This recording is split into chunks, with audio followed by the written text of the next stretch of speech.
नमस्कार, मैं हूं आपके साथ आस्था कौशिक। राहुल गांधी को लेकर इस वक्त बड़ी खबर सामने आ रही है। सूत्रों के मुताबिक यूपी की रायबरेली और केरल की वायनाड लोकसभा सीट से जीत दर्ज करने वाले राहुल गांधी अपने पास रायबरेली सीट ही रखेंगे। वो केरल की वायनाड सीट छोड़ेंगे। वहीं दूसरी ओर अटकलें लगाई जा रही थी कि प्रियंका गांधी वायनाड सीट से चुनाव लड़ सकती हैं, लेकिन अब तक वो वायनाड जाने के लिए इच्छुक नहीं है। आपको एक रिपोर्ट अब इस पर दिखाते हैं।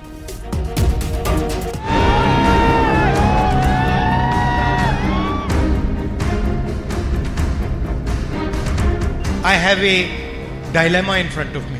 The question is, will I be Member of Parliament of Wayanad or will I be Member of Parliament of Raebareli?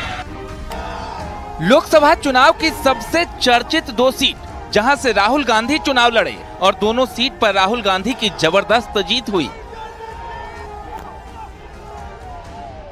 अब सबसे बड़ा सवाल है, राहुल गांधी इन दोनों सीटों में से किसे चुनते हैं? क्या राहुल गांधी रायबरेली की खातिर वायनाड से दूरी बना लेंगे या फिर वायनाड के लिए गांधी परिवार की सीट से इस्तीफा दे देंगे? फिलहाल इस सवाल का जवाब राहुल गांधी के पास भी नहीं है, क्योंकि पहले रायबरेली की जनता का आभार जताने के लिए उनका रायबरेली जाना और फिर एक दिन बाद वायनाड की जनता के सामने अपनी बात रखना, जिसमें उन्होंने कहा वो कंफ्यूज हैं। I have a dilemma in front of me. The question is, will I be Member of Parliament of Wayanad or will I be Member of Parliament of Raebareli? I have a dilemma in front of me. The question is, will I be Member of Parliament of Wayanad or will I be Member of Parliament of Raebareli?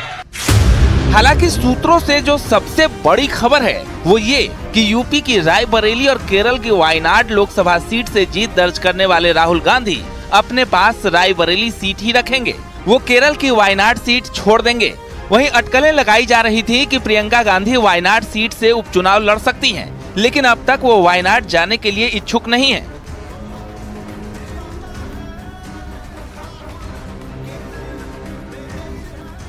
सूत्रों का दावा है और संकेतों से साफ है कि कांग्रेस के पूर्व अध्यक्ष राहुल गांधी केरल की वायनाड लोकसभा सीट से इस्तीफा दे सकते हैं, जबकि यूपी की रायबरेली सीट से वो अपनी सांसदी बरकरार रखेंगे। इसके पीछे का तर्क ये है कि यूपी से गांधी परिवार का लंबा सियासी रिश्ता रहा है। यूपी की रायबरेली सीट से राहुल गांधी से पहले सोनिया गांधी, सोनिया गांधी से पहले इंदिरा गांधी और इंदिरा गांधी से पहले फिरोज गांधी सांसद रहे हैं। लेकिन अगर रायबरेली और वायनाड की बात करें तो दोनों सीट गांधी परिवार के लिए जरूरी है। वायनाड सीट कांग्रेस का गढ़ है। 2019 में वायनाड से जीतकर राहुल गांधी सांसद बने थे, तो रायबरेली में गांधी परिवार का दबदबा है। यहाँ लगातार गांधी परिवार के सदस्य की जीत होती रही है। 2024 में भी वायनाड की जनता ने राहुल का साथ दिया, तो वही रायबरेली में भी आखिरी वक्त में नामांकन के बावजूद जीत मिली। वायनाड में राहुल गांधी ने अपने प्रतिद्वंदी को करीब 3,64,000 वोटों से हराया, तो रायबरेली में राहुल ने अपने प्रतिद्वंदी को 3,90,000 वोटों से हराया। ये फैसला तो खुद राहुल जी को करना है। दोनों जगह से वो जीते हैं, कौन सी सीट वो रखेंगे, कौन सी सीट छोड़ेंगे। लेकिन ये बात उन्होंने बिल्कुल कहा कि दोनों जगह की जनता उनको जिस तरह से उनको इतना प्यार मिला, वहाँ से समर्थन मिला, तो उनके लिए बहुत कठिन फैसला होगा कि किस क्षेत्र को हम छोड़ें। सर, लेकिन ये भी चर्चा है कि राहुल जी रायबरेली रहेंगे और प्रियंका गांधी को वायनाड से लड़ा सकते हैं। अब ये तो कहा ना कि ये तो उनको फैसला करना। यानी राहुल गांधी का साथ वायनाड की जनता ने 2-2 बार दिया, बावजूद इसके वो वायनाड सीट छोड़ने की जुगत में है। ऐसा इसलिए क्योंकि राहुल गांधी अपने परिवार की परंपरागत सीट नहीं छोड़ना चाहते। Bureau report, news 18।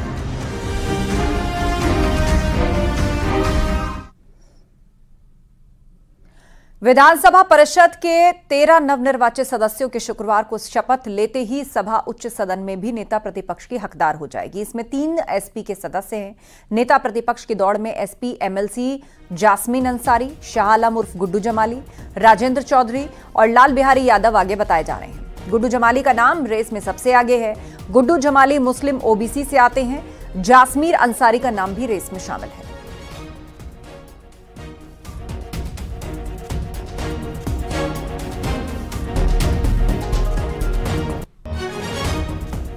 UP Vidhan Parishad के 13 नवनिर्वाचित सदस्य कल शपथ ले सकते हैं। इसके बाद एसपी के एमएलसी की संख्या 9 से बढ़कर 12 हो जाएगी।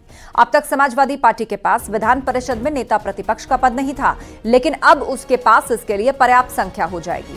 ऐसे में उच्च सदन में नेता प्रतिपक्ष का पद उनके पास आ सकता है और माना जा रहा है कि समाजवादी पार्टी विधान परिषद में नेता प्रतिपक्ष का पद किसी मुस्लिम को दे सकती है। सीटों पर हुए चुनाव के बाद जल्द ही तमाम विधान परिषद के सदस्य शपथ ले लेंगे। इस शपथ के बाद समाजवादी पार्टी के सदस्यों की संख्या विधान परिषद में कुल 12 हो जाएगी। इन सदस्यों की संख्या बल के आधार पर विधान परिषद में नेता प्रतिपक्ष का पद समाजवादी पार्टी पाने का हकदार हो जाएगी। विपक्ष का नेता बनने की दौड़ में मुस्लिम चेहरा सबसे आगे चल रहा है। समाजवादी पार्टी के गुड्डू जमाली या फिर जासमीन अंसारी समाजवादी पार्टी की तरफ से नेता प्रतिपक्ष हो सकते हैं। ऐसे में देखने वाली बात होगी कि जिस तरह से लोकसभा के नतीजे आए हैं। किसान नेता वीएम सिंह ने राहुल गांधी और अखिलेश यादव पर बड़ा हमला किया है। उन्होंने कहा कि अखिलेश यादव और राहुल गांधी ये ना समझें कि देश की जनता और किसानों ने उनको वोट दिया है। दरअसल देश की जनता ने महंगाई और किसानों की मांग ना पूरे होने के चलते, उनमें जो गुस्सा था उसको चलते नेगेटिव वोट किया है। ये चुनाव बड़े क्लियर संकेत है इसके अंदर। इस बार ही लोगों ने किसी को वोट नहीं दिया। महंगाई को लेकर, किसानों को जो परेशान किया गया है उसको लेकर, के रोजगार को लेकर, इन चीज़ों को लेकर आम पब्लिक बाहर निकली है। किसी भी नेता को गलतफहमी नहीं होनी चाहिए विपक्ष के या पक्ष के कि उनको वोट पड़ा है। इस बार लोगों ने अपने विवेक से वोट दिया है और गुस्से में वोट दिया है।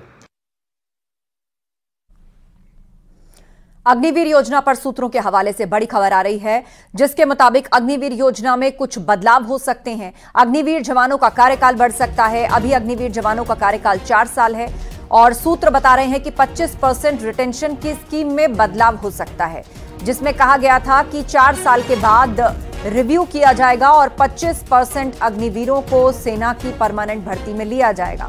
तो इस स्कीम में बदलाव हो सकता है। कुछ और बदलाव भी किए जा सकते हैं अग्निवीर योजना पर। सूत्रों के हवाले से यह बड़ी खबर है। अग्निवीर योजना में कुछ बदलाव हो सकते हैं। जवानों के कार्यकाल को बढ़ाया जा सकता है। फिलहाल इस योजना के मुताबिक जवानों का कार्यकाल 4 साल का है और सोर्सेस से खबर यह भी मिल रही है कि 25% रिटेंशन की स्कीम में भी बदलाव हो सकता है।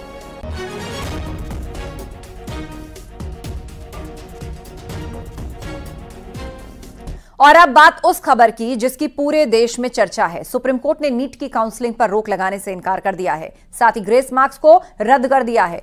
एनटीए ने सुप्रीम कोर्ट में आज बड़ी जानकारी दी है। नीट में ग्रेस मार्क्स पाने वाले 1563 छात्रों के पास अब दोबारा परीक्षा का ऑप्शन होगा। 23 जून को परीक्षा करवाई जाएगी और 30 जून से पहले रिजल्ट घोषित कर दिया जाएगा। तो वहीं इस मसले पर शिक्षा मंत्री का भी बयान आ चुका है। आपको एक पूरी रिपोर्ट दिखाते हैं।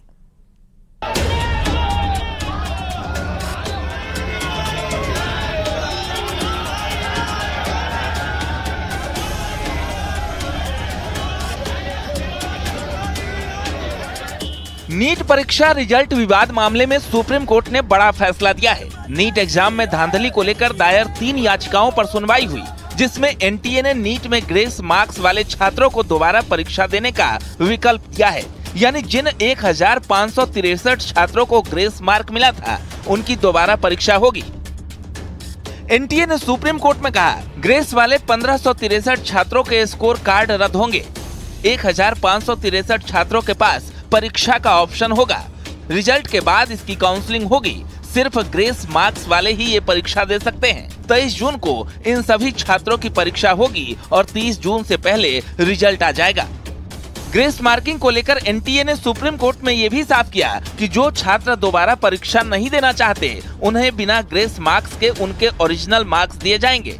एनटीए के बयान पर सुप्रीम कोर्ट ने साफ किया कि एनटीए ने छात्रों की बात मान ली है। एनटीए ग्रेस मार्क को हटा रहा है। छात्रों का डर दूर करने के लिए फैसला लिया गया है, लेकिन हम काउंसलिंग को रोक नहीं पाएंगे। 8 जुलाई को मामले की सुनवाई होगी। अब ग्रेस अंक पाने वाले छात्रों के पास 2 ऑप्शन होंगे, या तो वो दोबारा परीक्षा देंगे या फिर ग्रेस मार्क्स हटाकर काउंसलिंग में जाएंगे। This is partial victory honourable court ने सुना दोनों साइड को और काफ़ी रीजन्ड ऑर्डर किया और we are partially satisfied and I think the battle will still go on. उनको नोटिस दिया है एनटीए को कि आप जवाब दीजिए, डिटेल जवाब दीजिए। ये इशू अभी भी हमारे पास ओपन है, जिसको हम आर्ग्यू कर सकते हैं 8 जुलाई को कोर्ट के सामने। अभी हमारा इशू पूरी तरीके से क्लोज नहीं हुआ है, क्योंकि कुछ स्टूडेंट्स ऐसे हैं जिन्होंने पिटीशन नहीं फाइल की थी, वो अभी भी कोर्ट के सामने नहीं है, तो उनका इशू अभी भी रेज होना बाकी है, जो कि हमारे पास अभी भी ऑप्शन खुला हुआ है। हम 8 जुलाई को कोर्ट के सामने ये इशू ओपन करेंगे। सुप्रीम कोर्ट के इस फैसले के बाद याचिकाकर्ता ने एनटीए पर सवाल उठाए। ग्रेस मार्क्स को लेकर एनटीए को घेरा, वहीं परीक्षा में पेपर लीक होने का दावा किया कि एनटीए ने ग्रेस नंबर देके खुद नहीं बताया था, हमने पकड़ा था 707, मैं यही वर्ड यूज करूंगा, पकड़ा था, खुद से नहीं बताया है। तो क्या एनटीए इस तरह की और भी बहुत सी चीजें कर रहा है जिसके बारे में पब्लिक डोमेन में इन्फॉर्मेशन नहीं है? दूसरी बात, सिर्फ उन्हीं बच्चों को अपॉर्चुनिटी क्यों मिली ग्रेस मार्क्स की और उन्हीं को अब क्यों री एग्जाम मिल रहा है जो माननीय हाईकोर्ट पहुंच गए पेपर के बाद? बहुत सा बच्चा गांव देहात का है, शहर का भी है, जिसको नहीं पता पेपर लिखने के बाद मुझे माननीय हाईकोर्ट जाना होता है, तो राइट टू इक्वालिटी का वायलेशन दिखता है। तीसरी बात, पेपर लीक का जो केस है वो अभी भी माननीय सुप्रीम कोर्ट ने कहा है वो ऑन रहेगा, वो चलता रहेगा। पर हाँ, मान लेते हैं काउंसलिंग हो जाती है, एडमिशन हो भी जाता है, तो आज माननीय सुप्रीम कोर्ट ने खुद बोला कि we have all the powers. अंत में अगर कुछ प्रूफ होता है तो हमारे पास सारी शक्तियां हैं। मामले को लेकर कई जगहों पर प्रदर्शन चल रहा है। दिल्ली में सुप्रीम कोर्ट के फैसले के बाद नीट एग्जाम देने वाले बच्चों और अभिभावकों ने भी पेपर लीक होने की बात कही और सीबीआई जांच की मांग की। मुद्दा भटकाया जा रहा है पेपर लीक से। ये पूरा जो मुद्दा है ये पेपर लीक का है, वरना ये कम से कम 15 से 20 हजार बच्चों का मुद्दा है, वरना इतनी रैंक इन्फ्लेशन हमने किसी साल में नहीं देखी। और हम सरकार से मांग करते हैं कि इसकी सीबीआई जांच होनी चाहिए, क्योंकि सरकार को कैसे पता है? This is all planned because उसकी वजह से सिर्फ जो ग्रेस मार्क्स हैं वो हट जाएंगे और पेपर लीक का जो टॉपिक है वो कम्प्लीटली खत्म हो जाएगा। और पहले भी एनटीए डिनाई कर चुका है और बार बार डिनाई कर रहा है कि पेपर लीक नहीं हुआ है, जबकि main issue is paper leak और पेपर लीक की वजह से ही हमारी रैंक इतनी आगे बढ़ी। नीट के रिजल्ट पर जारी विरोध के बीच केंद्रीय शिक्षा मंत्री धर्मेंद्र प्रधान ने कहा कि इस मामले को सरकार ने गंभीरता से लिया है, मामले में दोषियों पर सख्त कार्रवाई की जाएगी। पेपर लीक जैसी घटना से धर्मेंद्र प्रधान ने साफ इनकार किया।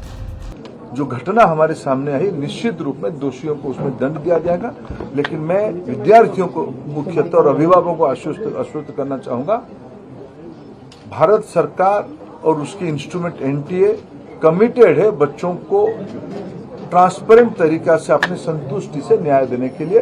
इस बार 24 लाख बच्चे सक्सेसफुली एग्जामिनेशन भी दिए हैं। पेपर लीक का मामला आया है सर, कोई पेपर लीक नहीं, बिहार में अरेस्ट हुआ है, दिल्ली में भी अरेस्ट हुआ है सर, पेपर लीक दिल्ली में भी अरेस्ट हुआ है। मैं आपको विनम्रता से कहूँ, पेपर लीक की कोई घटना की कोई पुख्ता प्रमाण नहीं है।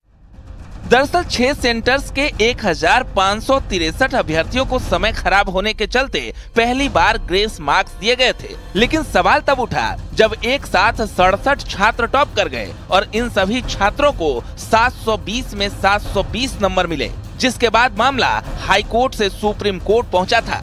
दिल्ली से सुशील पांडे के साथ ब्यूरो रिपोर्ट, न्यूज़ 18।